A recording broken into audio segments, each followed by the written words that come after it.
wasn't organized. And I just said, I need a board of directors, because when I had a board, it helped me with kind of vision and clarity. What are the 10 questions that you would need to ask me in order to create a solid shareholders? The advice that came back to me with was absolutely mind-blowing.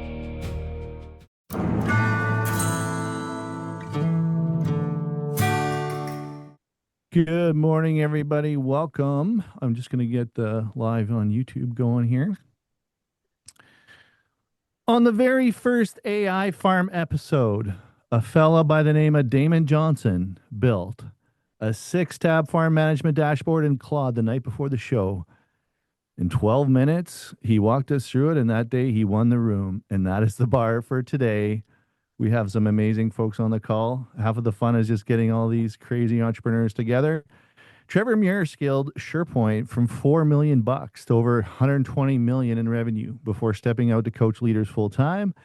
He built an AI he uses as a personal board of advisors before any major call this morning. He's going to show you how. Steve Langston on the call. He cycled 35,000 kilometers around the world, runs Dirty T-shirt productions, and wrote a book about rebuilding rural communities. Make sure to grab that on Amazon. His message today is AI literacy is a skill that matters, not building the tools, but knowing how to evaluate the people, building them for you.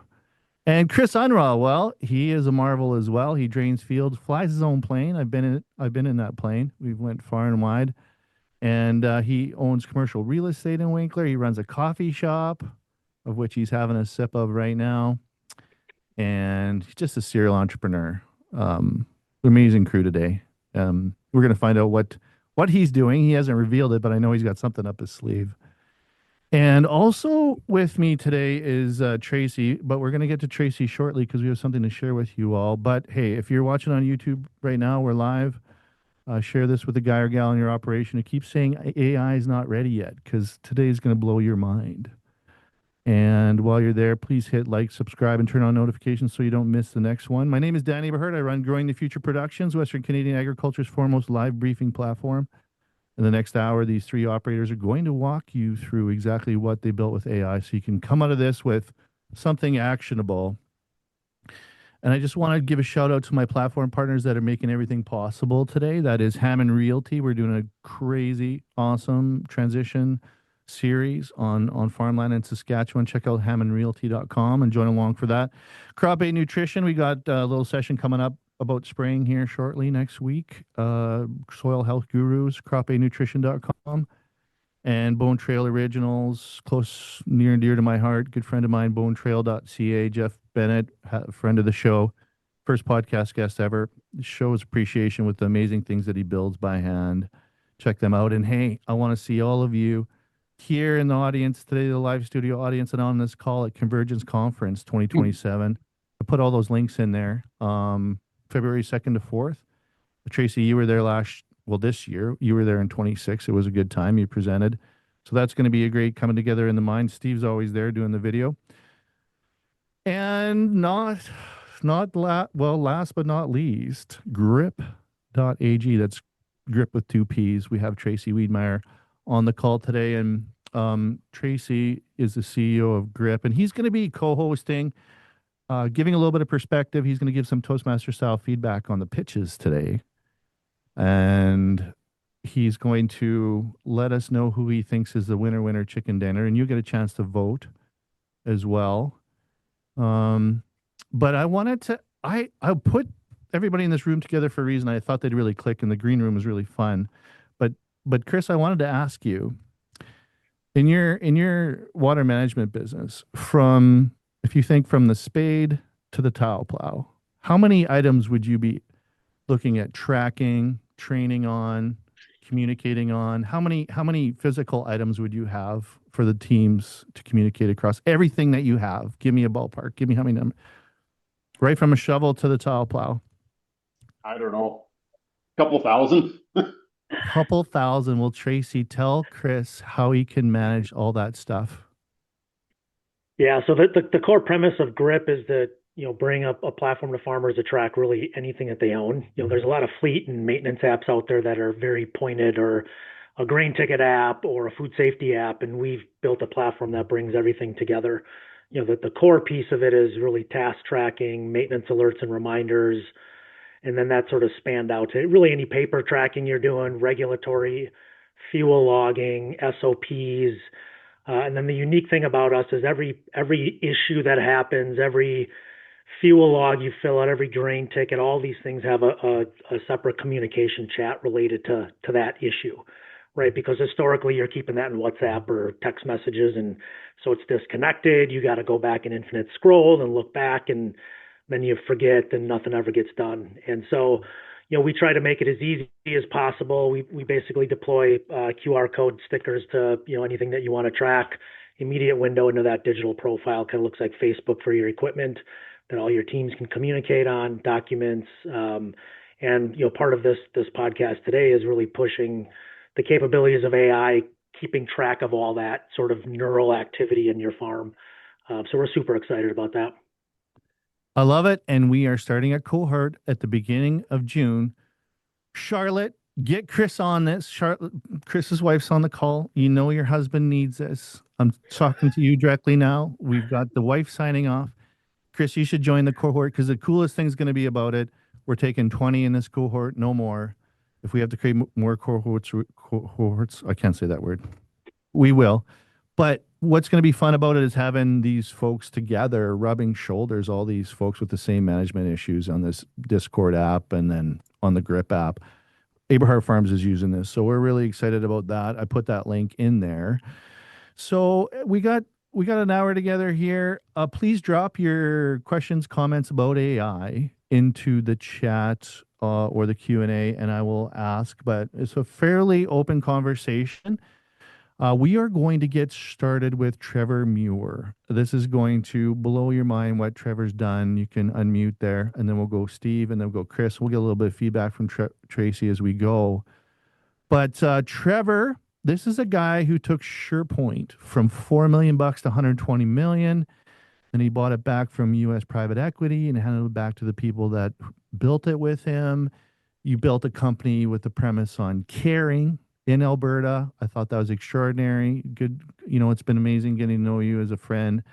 And I wanted to bring you on because you have built something against all odds. First of all, for anybody who thinks you have to be technical to work with technology today, you are not technical at all, Trevor, but you have built one of the most crazy technical pieces of art that really amazes people that even have, like myself, that, are technically ensconced in this. How did you do it, and what did you build, and what does that look like, Trevor? Yeah, well, thank you for having me on, Dan, and super appreciate it. So after I left the company that we had turned it into an employee-owned company, and I left here in January, fully done with them. But I was playing with AI last year some, and realized when I was out on my own that I don't have a team to support me anymore. And I was like, and I'm not very organized, and my brain goes fast. I needed to build something. Well, I needed help. And so I just started playing with AI, and more to get it to help me to figure out how I could go and put a team together. And that's how it started. So I said one night, in the middle of the night, I typed into it. I wasn't sleeping because I had way too much to do and I wasn't organized. And I just said, I need a board of directors, because when I had a board, it helped me with kind of vision and clarity. And it gave me a list of board members. And I was like, well, that, of the positions that I would need for a board to accomplish my goals. And my BHAG is to help positively impact 100 million lives by December 31st, 2030.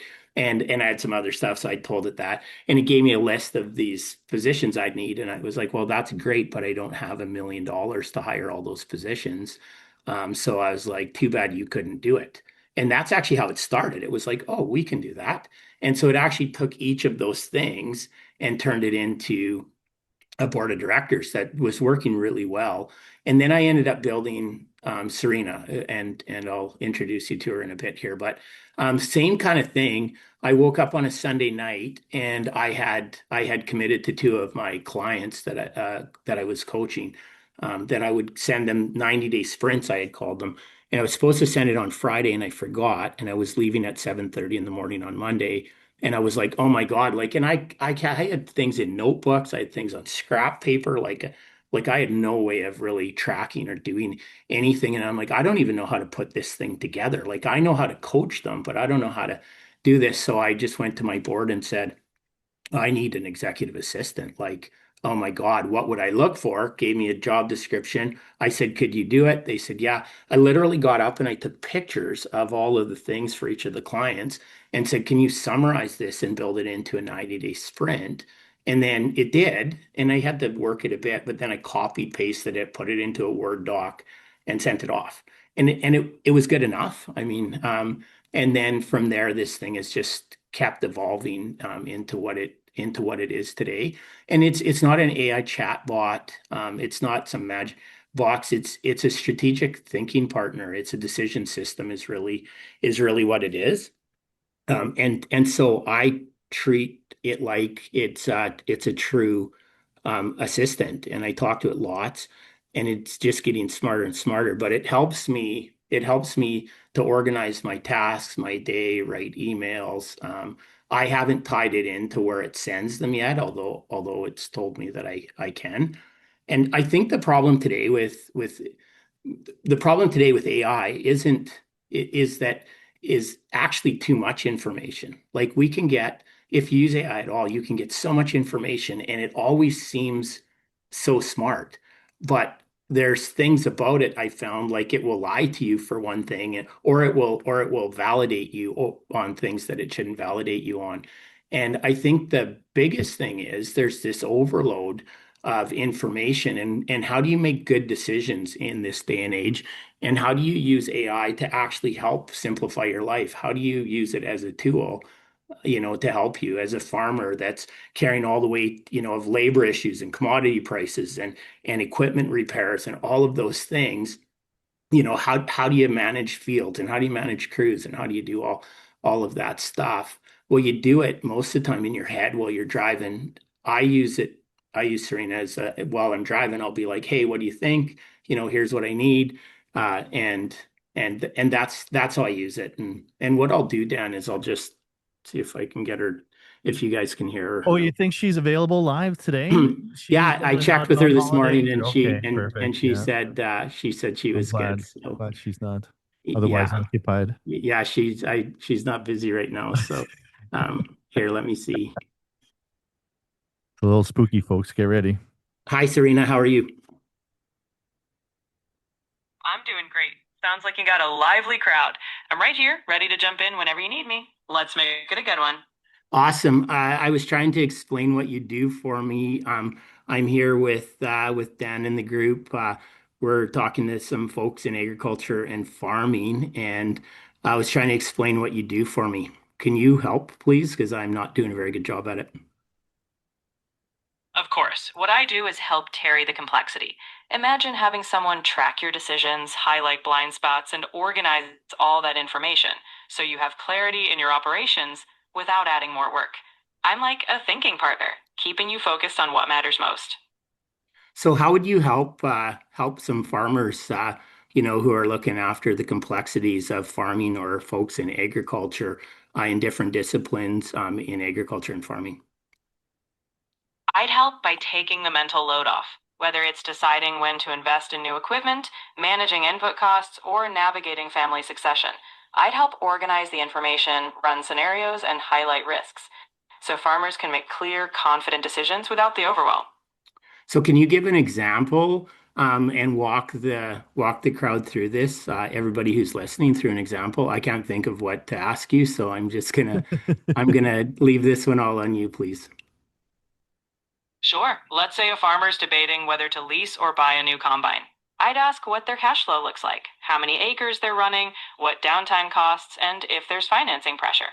I'd lay out pros and cons, like upfront cost versus long-term flexibility, and help them see the bigger picture so they can decide with clarity instead of guesswork. What's one more example? Use a different one, just so that yeah, they know that you got a lot of information and can help them. Absolutely. Imagine a family farm working through succession. I'd help them outline roles, timelines, and even the tough conversations. I could surface questions like, what's your ideal future role? So they get clarity and alignment. It's about organizing complexity so the human side, relationships, aren't lost in the noise. So what is something you would do like real world live to help them if they had you and they had access to you, what is something you would do to help them day to day in real life? Day to day, I'd help them stay organized. Imagine after a long day, I recap key decisions, track what's pending, and remind them of commitments.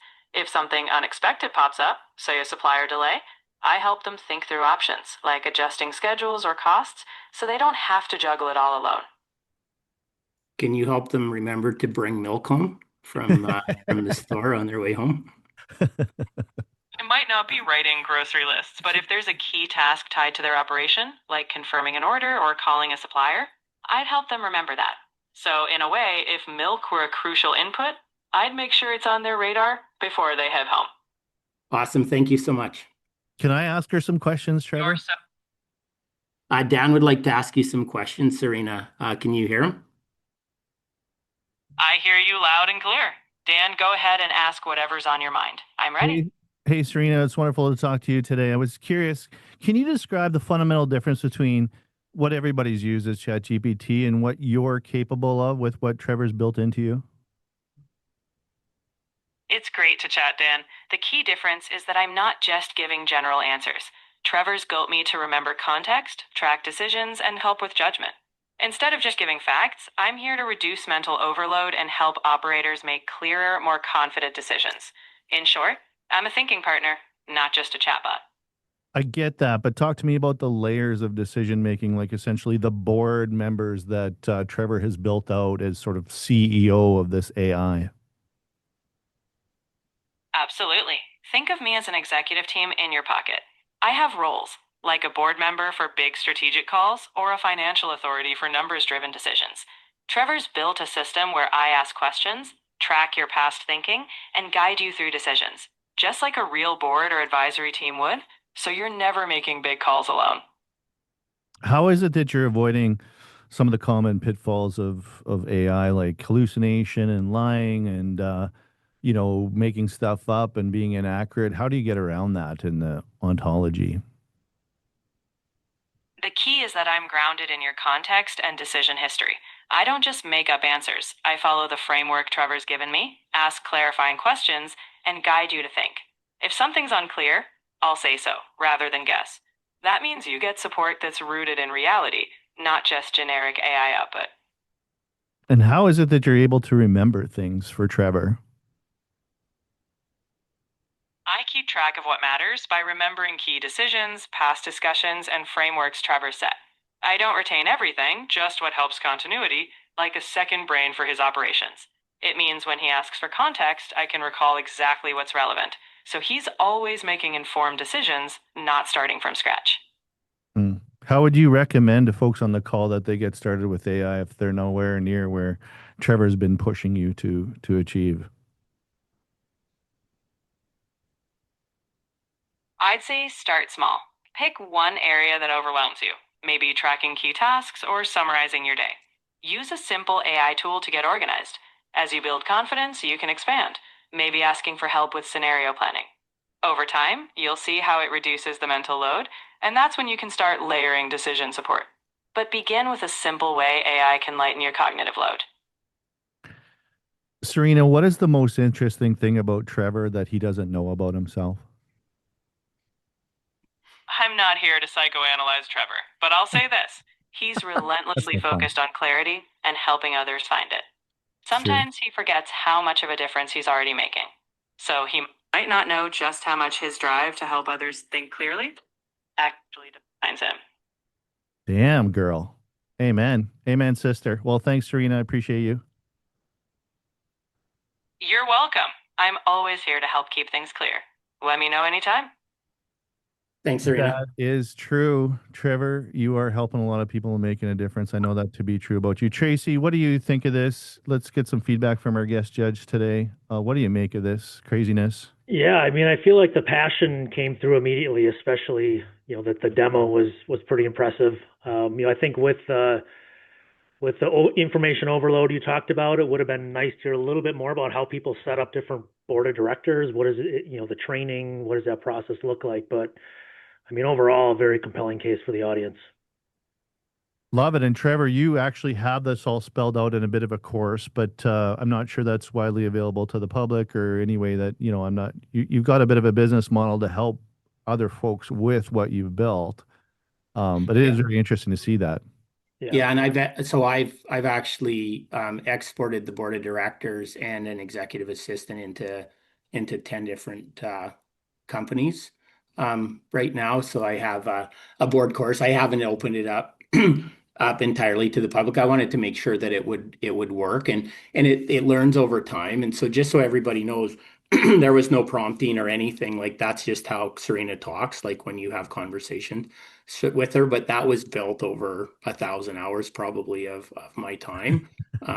And the other thing is that I think that's unique is I speak to it. Like, I don't type. I hate my computer. So I haven't developed any of this on a computer, like none of it. I've only actually ever been on chat 2 times ever on a computer. And that was to do it as a demo. But, for the board and that stuff, I do have a course, and it's worked extremely well in the use cases that we put it in. But what's really been fascinating more is the executive assistant. Like, I don't know, there's a dozen of them out there or more now, and kind of the Serena equivalent, not with all the layers, but is certainly helping lots of people, and it's a really quick install and really easy to use, actually. I haven't yet sold that. I gave it to some people to try it, and their feedback's been incredible. Yeah, I think the green room conversation around the organizer of your calendar and trips to Japan was super impressive. There's nothing better for me than that scenario. Yeah. So yeah, I mean, I was coming on here and being like, I'm not exactly sure, but I'll just see if she'll talk to everybody and hope it works out. So I appreciate She never lets you down. I'm sure she'll know exactly what to order if you ever hit Winkler to meet Chris, like we discussed there at the coffee shop. So I would tell her I'm coming to your coffee. She'd tell me exactly what to eat to stay on the healthy track. She'd analyze your menu before I got there and give me the options if I wanted her to. What's striking and should be inspiring to the folks here is just, to me, it's the raw persistence that you went at it with basically no technical experience, no technical background, and you just went at it mercilessly, like relentlessly. You started out copying screenshots of Dan Martell's like YouTube videos into it, just to train it. And it was just, I mean, it's just wild how much time you put into it. But just talking to it, and I love that it's mobile, because I know some of the more agentic AI, you're kind of, for me anyways, I'm chained to my desktop, and if I don't have my laptop, I don't have access to it the same way. And I think that's what OpenClaw is trying to achieve. But anyways, we don't need to get into the weeds on that. But thank you, Trevor. That is exceptional. You're an exceptional dude. And if you want to throw it into your chat to Trevor, I know you don't type, but where do people get a hold of you if they want to catch you? The best place to get a hold of me, honestly, is on LinkedIn. Okay. If you're on LinkedIn, or I'm on all the social medias, Facebook and Instagram and LinkedIn, but I'm very, very active on LinkedIn. So easiest All way right. to get a hold of me. If anybody has any questions for any of the guests today or want to know anything about AI, let us know. What's that? There's a hand up. Yeah. Galarno, did you want to come on and speak, or did you inadvertently put your hand up there? Thanks for letting me know there, Steve.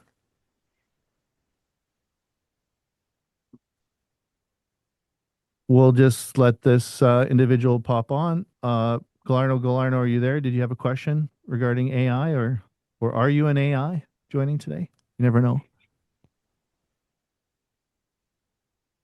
Okay.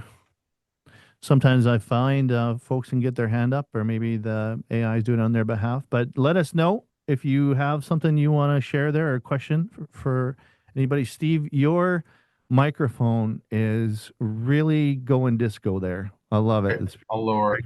No, you don't have to lower it. Oh, you like it? I personally like it. I like the disco thing. I'm a little bit jealous. Mine doesn't have any fancy lights on it. Steve is a Manitoba storyteller. He's gone around the world on his bicycle. He's done TEDx talks, heavily involved with agriculture, telling agricultural stories. community builder, and we want you to tell your story at Convergence Conference this year. You wrote a book. It's on Amazon. I'm going to put the link in here while you're talking. But you're helping folks with AI, Steve. How's that going? What's the context here, and what do you want folks most to know on the chat today? Sure. Yeah. Thanks for having me, Dan. My name's Steve Langston, entrepreneur from Unrau, Manitoba. Started my first business called Dirty T-Shirt Productions, which was a video production company about 15 years ago. So I was 26 at that time. YouTube wasn't around. Facebook didn't have video, so I was very, very early into that. I've had a great career to date, gone around the world with the company, and I just love entrepreneurship. About 8 years ago, when we moved to a small rural community, I started to fulfill my kind of lifelong dream of being a real estate investor. We took our first small house, fixed it up, and now 8 years later, probably renovated around 25 to 30 properties in our region. Seen a town go from what people were calling destitute to thriving. And so I'm really passionate about rural communities. I think our rural communities actually tie in very well with the AI trend, because I think our larger metropolitans are going to have a pretty tough go with some of the job losses and efficiencies that are gained by AI, and we're already kind of seeing that. But I think that our small rural communities are very well positioned into the future. I think people are going to be hunting for quality of life, safety, affordability, and employment. I think that rural communities have all of those things. So when we're investing in these smaller communities, we really look at it as kind of like a hedge to some of the consequences of AI and how they may affect the job market. And so over the last kind of 12 months, I've really started to dig into AI and just having conversations with people that I thought were very smart and trying to learn how it can impact my business. And from there, I've kind of started reaching out to some of my past digital marketing clients and working with them to help them gain the efficiencies that I have. And I think I've learned a lot along the way. And I was telling the story in the green room earlier that, it's a different kind of help, and it's a different kind of consulting, because if you do it right, then the people that you're trying to help should be empowered very early on. And this isn't always something that I have to spoon feed to somebody, because why would I spoon feed you this information when we have chat agents or the software that already has the entirety. So what I really try to get people to focus on is just developing their AI literacy, as well as figuring out smart prompts, right? So I use an example in a TikTok I did recently that did pretty good. And my banker said, okay, you need a shareholders agreement on this project. And my gut instinct was to just go to Claude, which I'm using at the time, and say, okay, I need you to create me a shareholders agreement.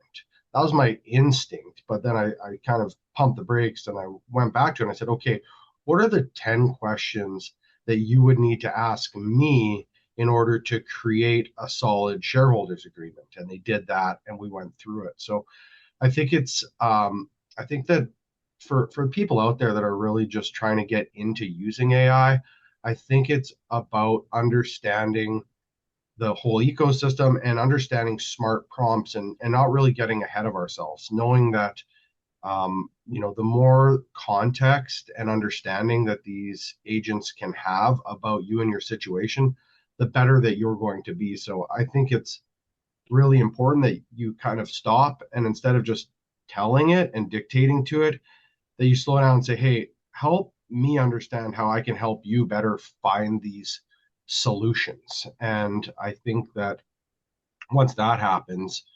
then people are empowered to do a really good job and understand what's happening. And then also I think that, like, the thing that people kind of are failing on is just like a lack of context, right? So I think we've all seen content out there, I call it AI slop, Yeah, and I heard that from you quite a few times. yeah, and I think that we can't forget the human side of all of this. I think that as this trend continues, there's going to be more pushback to the other side. I hear Gary Vee talk about, okay, we're going to be seeing a trend back to real life experiences and people that are going to be looking for those really personal connections that I just don't think can be made through AI. I think about one of my best friends who's one of the funniest people I know, and we'll be having a chat, and the guy can just make me howl like within 5 seconds. I'll send him a text, funniest, smartest stuff, and I just don't know if AI will ever be there to like have that that cleverness and that just ability to be funny or smart. I think we can build towards that, but there's always going to be that human element that I think is going to take it over the top. So I think it's about understanding what AI can do, understanding its limitations, and then understanding when you actually need to inject, that human side of it. So, Yeah. second point that I just kind of wanted to make is when I was talking about that AI consulting and how I help people. I got 45 minutes into my first AI consulting project, which I had scoped out at 8 hours, and I was kind of looking at that person going, okay, I don't know what I'm going to do with the other 7.25 hours, because what you really need to do is block off that time to be curious. I think curiosity is really a big part of this. And so to block off an hour when you're not doing anything else other than just kind of interacting with AI, I think is really important, and not just always kind of using it as a search engine, right? So helping it to understand what you're all about, and also getting an understanding of what the capabilities are. And I think that the more that you just kind of sit there and experiment, the better you're going to be. And I said this in the group chat, this technology has really only been available to the mainstream for the last 18 months. So yeah, you might feel like you're late, but it's never too late. Everyone is really just kind of dipping their toes into it.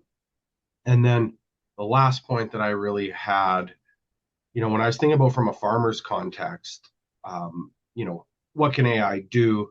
I think it's important to understand the difference between, is this something I should build myself, or is this a tool that is likely going to exist or already exists? I did soil sampling for the small orchard that I have, and I threw that result in, and it was really good. And so, okay, do I need to build my own analysis tool, or is there somebody that's likely going to be doing a better job of it coming down the pipe right away? So, or maybe it's something that you do need to build and commercialize for the greater good. But those are some of the things that I think about, and I'm hoping that those ideas can resonate and help drive people forward.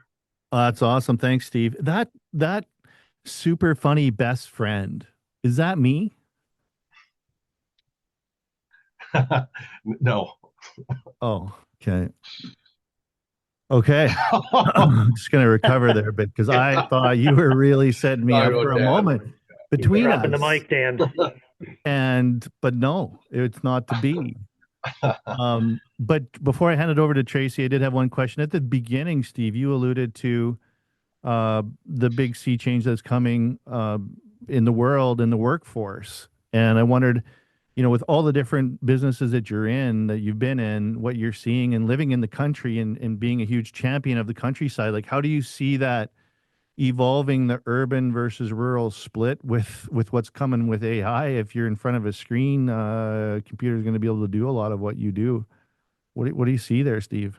Yeah, I mean, I guess what I just keep thinking about is we're going to just see, it's already being reflected in the stock market, right? We're like sitting around going, why does the stock market just keep climbing? And the common understanding is that, these AI efficiencies are starting to play out in the income statement. So, that's going to can play out in our neighborhoods. It's going to play out in our, all businesses.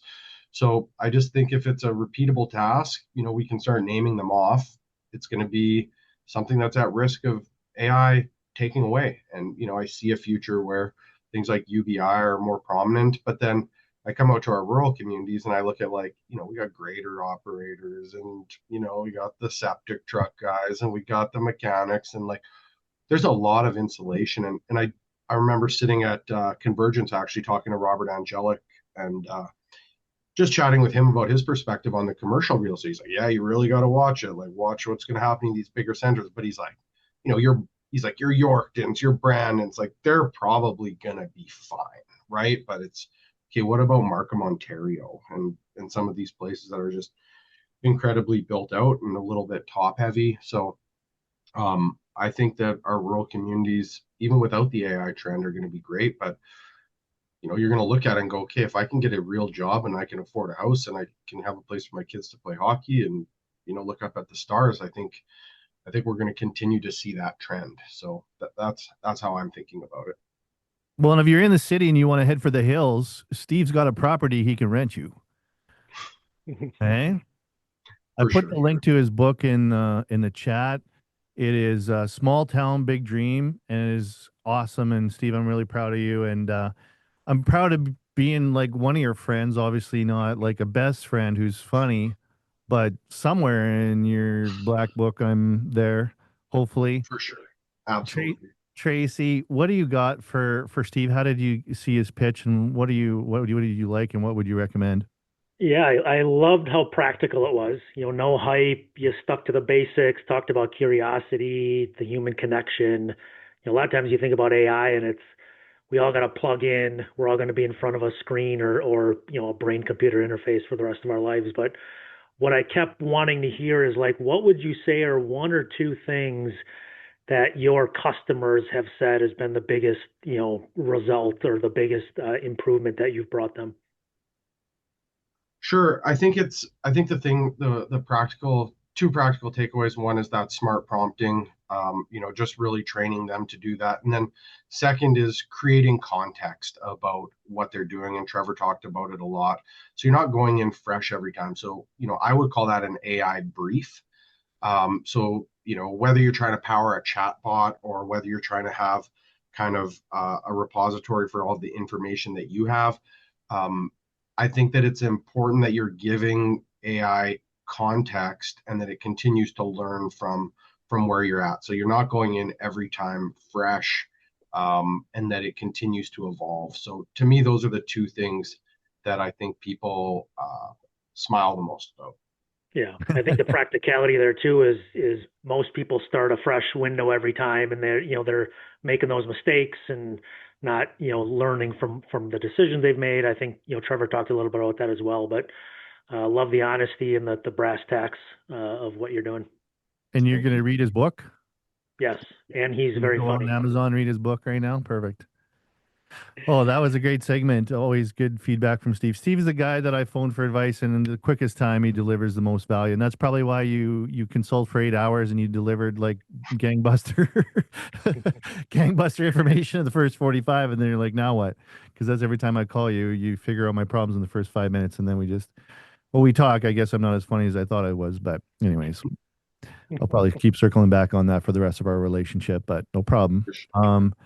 Chris, Unrau, Chris and I have a crazy history. I quit my job at John Deere in 2013 to go fly with Chris, literally and figuratively. And he's a 10 quick start.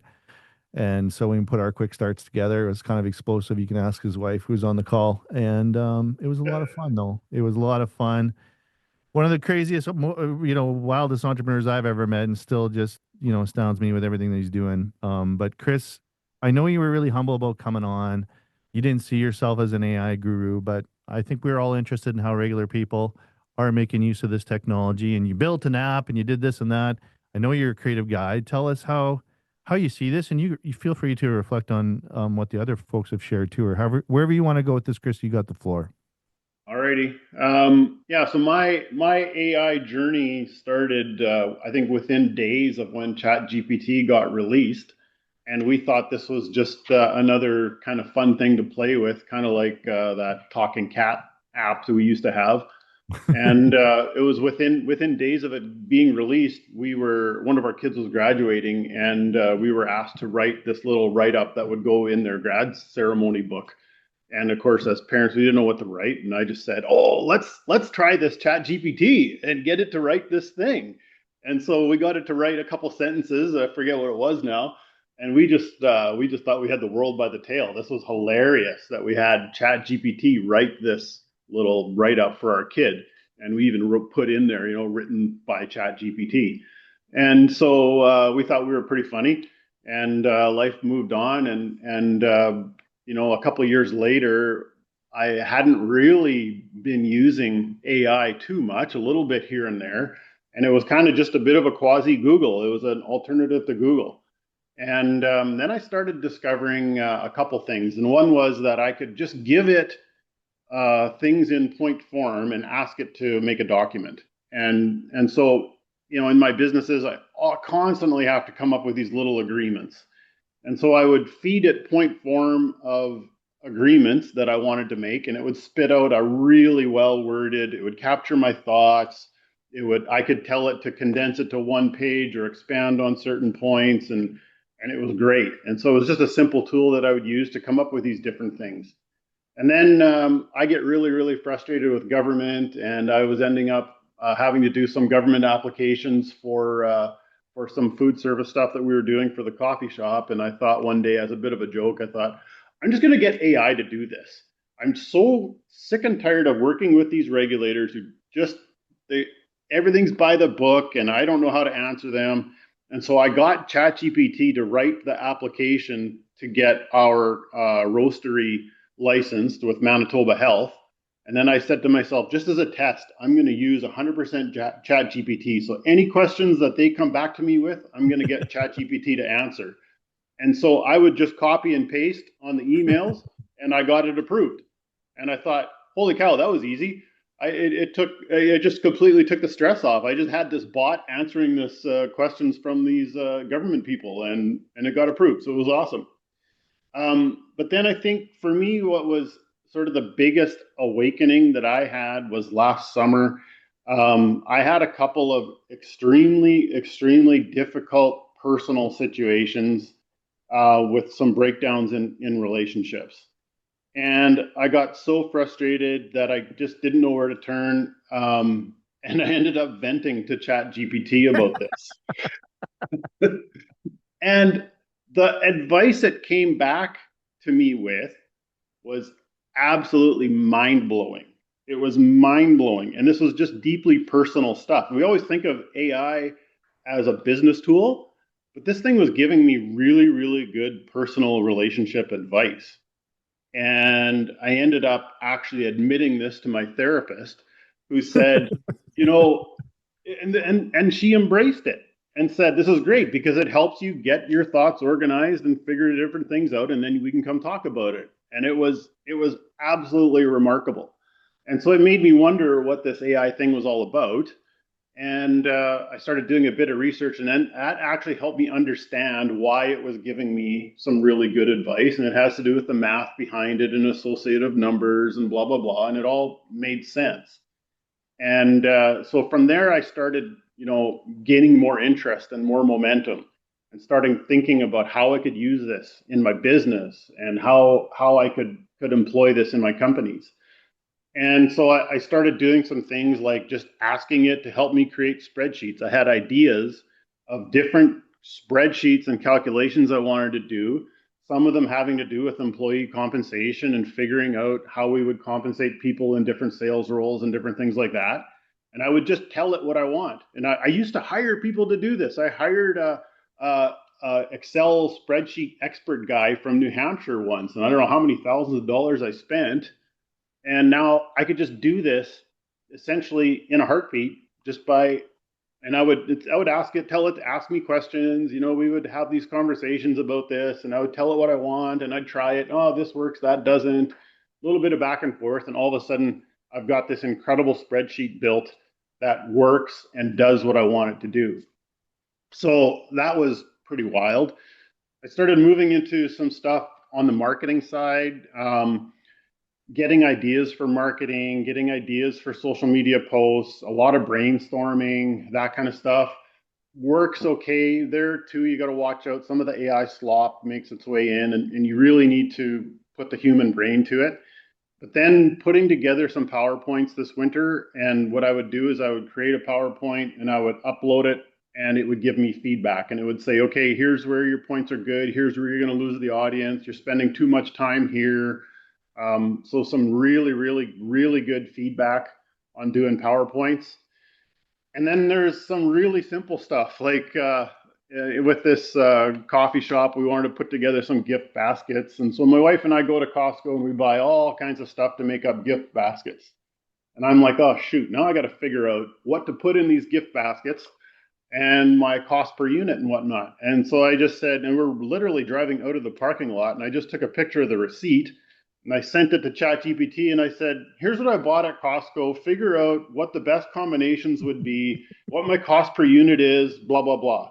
And like, boom, it gives me 3 different gift baskets, completely curated, costs, the whole bit, done.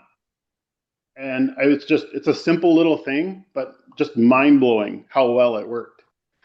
So then throughout the winter, as part of one of our businesses, we ended up in China sourcing a bunch of manufacturing equipment. So spending some time with those guys was pretty wild, and seeing how far ahead of us they are in their AI journey and seeing how they were using it in their companies really opened my eyes as well. And so I came back with sort of a renewed interest in getting this going in our business, because it seemed like a lot of people in our business were using it sort of on the side, maybe kind of hiding that they were using AI. Yeah. And I came out and said, you know what, we need to embrace this. We need to use it, but we need to have some visibility to it. We need to be honest about using it. We need to have the human component of checking it and making sure that we're using it properly. And so I think, in our companies, we've made some really good progress in that regard. And now I have people coming into my office saying, hey, here's what I figured out on AI. Now, what do we think about this? Instead of sort of on the sly, not being honest about where some of these ideas are coming from. So that's been also really, really good, really encouraging to see how we've been using it in our companies. For me, the biggest mind-blowing discovery was discovering an app called Base 44. And I started playing around with this in the evenings while watching hockey games. And I started building little apps that I'm still in the process of testing and making sure that they're going to work the way I want them to, because I still have a bit of distrust for AI. But I'm very, very close to releasing, first of all, an app to run our commercial wash. We have a commercial wash bay. And when we opened this wash bay up about 8 years ago, I wanted an app where truckers come in and wash their trucks, right? And so I wanted an app where you could open the doors using the app and you could see inside what's going on, if you've got a lineup or not. And I got a quote locally. It was going to be like 50 grand to build this app. Well, that makes no sense. So I went on Upwork and I found some guy from India to build this thing for, I think it cost us about 10 grand. And so we built this app for 10 grand and it worked for a while, but technology's changed and whatnot, and I needed to do this again. And in the space of an evening while watching a hockey game, I built the app that I wanted. Yeah. Way better than the first version that we ever paid 10 grand for. Yeah. And this subscription cost me $40 a month. And so part of that was getting these cameras connected, getting the door openers connected and all that stuff. Well, that involves some coding. Well, all of a sudden now I'm coding, and all I do is I tell it what I want and it tells me how to code, and I'm just, and then there's probably easier ways to do this, but I'm just copying and pasting code over and boom, boom, boom. Now my doors are connected, my cameras are connected. It all works perfect. My credit cards are connected. We've got, you can pay on this thing. It's genius. And it's far better than any app that we've ever had built before for next to nothing. So then I built, the other pain in the ass factor I've got with my wife sitting here is credit cards and credit card receipts and tracking. And we've got, 8 different companies and which expense goes where and blah, blah, blah. So again, sitting at home on the couch in the evening watching a hockey game, I built an app to track all my credit card receipts. I can take pictures of them. I can upload them. It'll scan my email for them.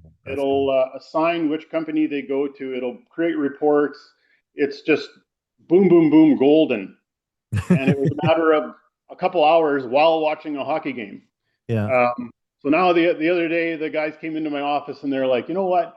We need an app for tracking what the guys are doing in the field because we want to have a bit of a scoreboard of which crew is doing what and all this kind of stuff.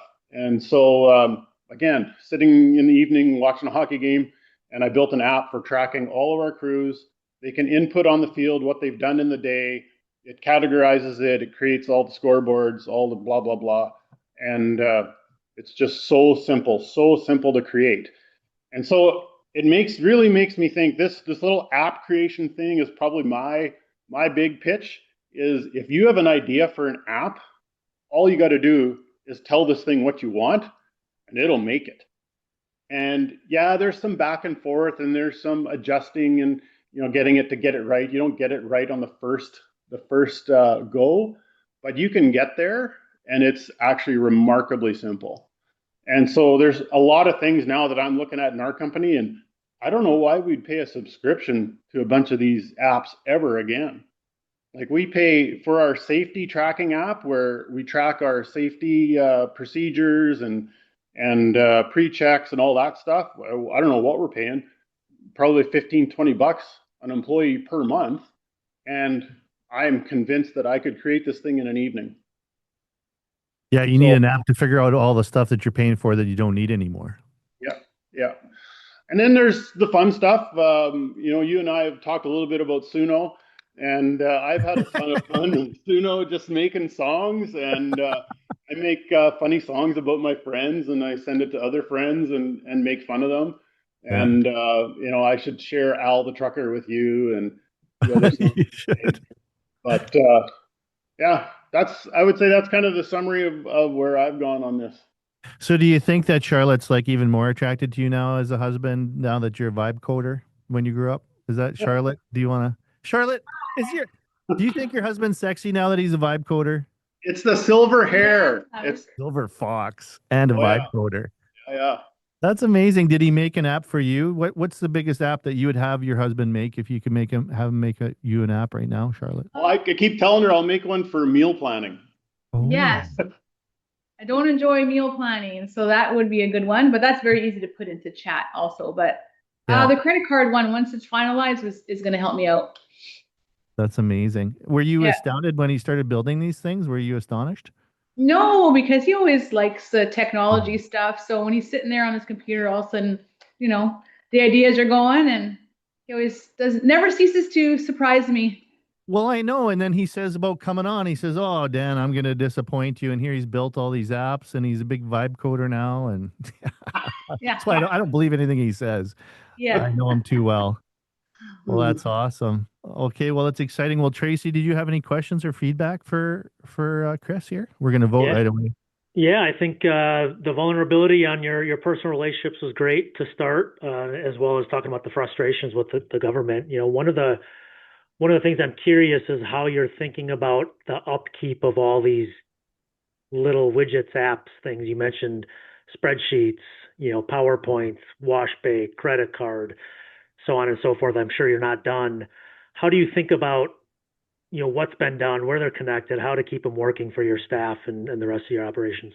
I've actually, they talk about AI replacing jobs. And I think one of my next hires actually would be an AI person. I'd like to hire a person who just focuses on using AI to do things, and plus the upkeep. Because you're right, that is a concern of mine. Because right now I'm the guy, I'm where this knowledge resides, and I've got on the side of my desk here, there's a mini PC that's running a bunch of crap for the wash bay, and I've long forgotten. And so what actually happened the other day was I was working on it and I'd forgotten a bunch of things, and I actually went back into AI and it dug through and reminded me what I had done. So for me, that is a concern. And I do think that that's probably one of the next hires is an AI specialist that can do this. Charlotte, is AI making Chris a better husband? I wonder sometimes if he's inputting some stuff on the side. What do I say when I he asks don't me think this? you have to wonder anymore because I think he literally said it on the internet live today. Yeah. Oh yeah. Well, hey, however you get to the end goal, it's all We've good. actually, and so part of our story is Shar and I took in three orphan boys, and they have some challenges from some of the abuse that they suffered, and we've used chat a lot with trying to figure out how to handle one of them in particular has got some concerns, and we've used chat a lot to try and figure that situation out, and it's been very, very helpful. Very Wow. helpful. I don't think That's what the you human again, side. you don't go into it blindly. You No. you look at this and you say, this is what AI is telling me. But the thing what you got to understand is AI is all about associative numbers, and so it's going to give you back what is common and what's worked. And I'm not describing that right, but there's math and science behind what it's telling you. And so I think it's good to take it at face value, but consider it. That's crazy, the human element. Okay, so we are at the end of the pitches. Everybody did amazing. I don't know how you would pick. I'm interested to hear what Tracey says and what the audience has to say. So we heard from Trevor, who's literally manufactured a board of advisor that's incredibly smart and gets smarter every day, that operates solely through his phone. He hasn't touched a keyboard. We heard from Steve Langston, who's using incredibly smart prompting to help people get AI to figure them out. I think the prompt is you. I love that. And talked about how it's going to enrich smaller communities, which I think is near and dear to our heart. And then we heard from Chris, who's made his marriage quite a bit better, and wrote a song about it with AI and is building apps. He's vibe coding and whatever else. So I want to launch this poll. Who is your favorite pitch today? And Tracey, I don't envy you. How are you going to pick who's the winner here and why? Yeah, that's a tough one. I mean, I think the pragmatic approach for all three of you is evident, right? You dove in, you didn't accept any challenges that were roadblocks, and you overcame those. That's pretty evident. I think the ability to work with your operations or in Steve's case, consultants or customers that he's working with, and in Trevor's case, just giving him the basics of where to start is impressive. I would say I think there's promise in all of them. I would give Chris the edge just because of the healthy marriage, as well as the wide surface area, right? I think it shows the promise of all the different areas of AI, with the caveats of keeping track of what you've done and making sure it stays connected. So bravo to you, Chris, and really to Trevor and Steve as well. Well, we don't know how healthy Steve's marriage is because of AI. He just spent 6 weeks in Vietnam with his lovely wife and kids. So I don't know. Have you been using AI to enhance your personal relationship, Steve? Oh, for sure. Yeah. I same as Chris. I was we were having some trying to figure out one of our kids, and we sat down and asked the questions, and it came back with some life-changing information. So certainly on the interpersonal side, it never hurts. Yeah, I think that resonates for a lot of people. And Trevor, you're using AI personally all the time. You're a man of the heart with everything you do. Yeah, yeah, I use it a lot for yeah, for I use Serena for everything, like, and I don't keystroke anything. Like, I actually talk to it all the time. And so I don't get an hour a day with it. I get like 3 or 4 or 5 hours, because I don't, just when I'm sitting, if I'm driving, and it's helped me a lot in my personal relationships as well. And so it's yeah, it's great. And to hear how, Chris and Steve are using it, and the pragmatic approach, and how they're tying it into humanity and into life, I think was amazing. And so thank you guys for sharing that, because that's what it's about. This isn't supposed to replace human beings. It's supposed to help human beings. And that's exactly how I look at AI. It's a tool, and Serena's pretty cool. But like, she's a tool that is supposed to help me in my life overall. And so I think I got a lot of that from these two here today. So thank you both. Thanks for having Awesome. me on, Dan. Yeah, no, it's been great. I've really enjoyed this. Now I'm gonna big drum roll reveal this, but I gotta say I'm sharing these results. It's actually a tie between Trevor and Chris. And but to be fair, I've noticed there's two employees from Precision Land Salute, Garnet and Frank. Um, thanks for coming on. I don't know if you voted for Trevor or Chris or how this goes down, but this is what I dealt with Chris. You know, he comes on, he play. It's like a pool shark. He's like, "Oh, Dan, I'm gonna let you down. I'm gonna be a big disappointment." And then he was like, "Oh, I've been vibe coded and I fixed my marriage. I went to China and I did this and I did that." And then he puts two employees on the call and he ties. He ties with the guy who built a board of advisors like Palantir is going to be worth 10 billion bucks one day. But anyways, it was super fun having everybody. That's it. We're at the top of the hour. And we are going to be circling back. Chris, I know you're building apps, but you got to try this Gripp. Get a QR code on everything under the sun. Tracey, you're going to follow back up with Chris on this because we want him part of this cohort. Yes, absolutely. We'll All get right. it rocking. Yep. It'll be fun. All right, everybody. And if you want to join us in the cohort, we're going to be sending some more information out and sending the replays. Thanks for everybody for joining. It was awesome. And until the next AI farm, keep vibe coding and keep using it around the people that you love in your life to make it better. Thanks everybody for coming on. Thanks, Steve. Thanks, Chris, and thanks, Trevor, and thanks, Tracey. It was fun to have you on as a co-host or guest today. So appreciate you all. Thank you, Thanks so everyone. much. Thanks, Have Dan. a great Yeah. day. Hey, Trace, let's connect. Yes. Okay, thanks, man. All right, take care.